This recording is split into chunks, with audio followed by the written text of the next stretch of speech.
À toutes les étapes de sa vie, chaque personne doit avoir accès à des services de santé pour bien vivre et comprendre sa sexualité, pour être accompagnée dans ses choix et répondre à ses besoins. Il s'agit du continuum de soins en santé sexuelle et reproductive.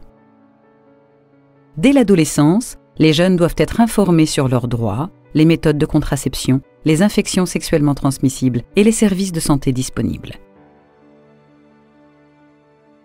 Elles et ils doivent pouvoir disposer de leur corps, être libres de vivre en couple ou non, de choisir leur partenaire, d'avoir ou non des enfants.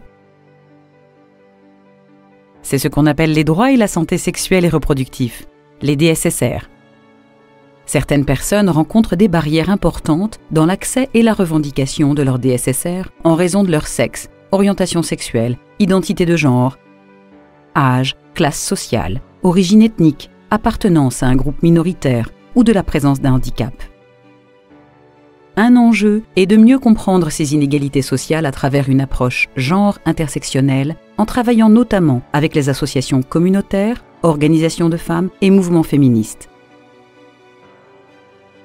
Médecins du Monde se bat pour les DSSR en priorisant 3 aspects trop souvent négligés qui constituent des points de rupture du continuum en DSSR.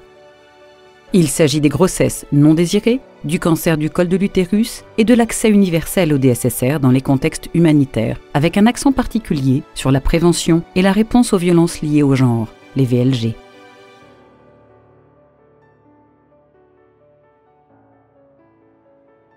Chaque année, plus de 120 millions de femmes et de filles font face à une grossesse non désirée dans le monde. Ces grossesses sont liées à diverses causes: difficultés d'accès à la contraception, représentation erronée, viol, barrières légales, etc. 40% des femmes en âge de procréer vivent dans des pays régis par des lois restrictives en matière d'avortement ou dans des pays où l'avortement est légal mais ni disponible ni accessible. Il en résulte 25 millions d'avortements pratiqués dans de mauvaises conditions de sécurité.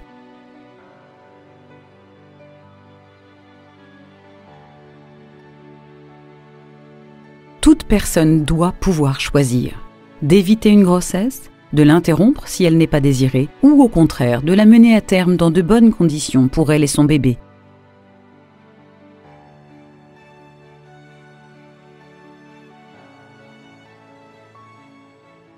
Plus de 70% des femmes et filles subissent des violences liées au genre dans les pays affectés par une crise.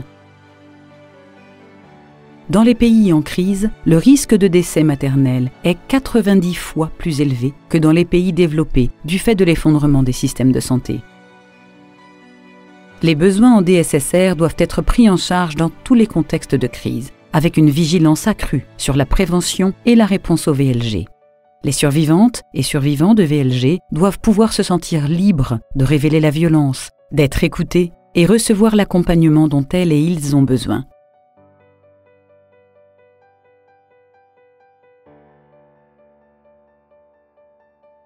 « 311 000 femmes décèdent chaque année d'un cancer du col de l'utérus. 90% des cas surviennent dans des pays à revenus faibles ou intermédiaires. Parce que c'est une maladie évitable et éradicable, on doit éliminer le cancer du col de l'utérus en vaccinant contre le HPV, en dépistant et en traitant les lésions précancéreuses.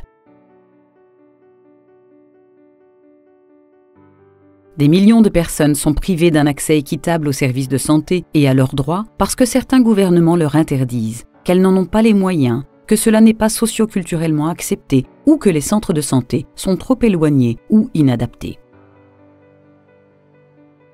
Quand les DSSR seront respectés, le nombre de grossesses non désirées et d'avortements à risque sera réduit de plus des 2/3. Les femmes ne mourront plus du cancer du col de l'utérus. Les décès maternels seront réduits d'1/3. Les bénéfices s'étendent bien au-delà du domaine de la santé. À même d'exercer leurs droits et d'agir sur leur vie, les femmes et adolescentes ont plus de chances de poursuivre leurs études, de saisir les opportunités qu'elles souhaitent et de participer à la vie publique. L'accès au DSSR impacte aussi la vie des hommes et des garçons, plus responsables de leur propre santé ou d'exprimer leurs émotions. Un travail sur les normes sociales de genre qui impactent l'exercice et l'accès au DSSR permet de réduire les inégalités et les discriminations de genre pour l'ensemble de la société. Depuis 40 ans, Médecins du Monde fait des droits et de la santé une priorité d'action.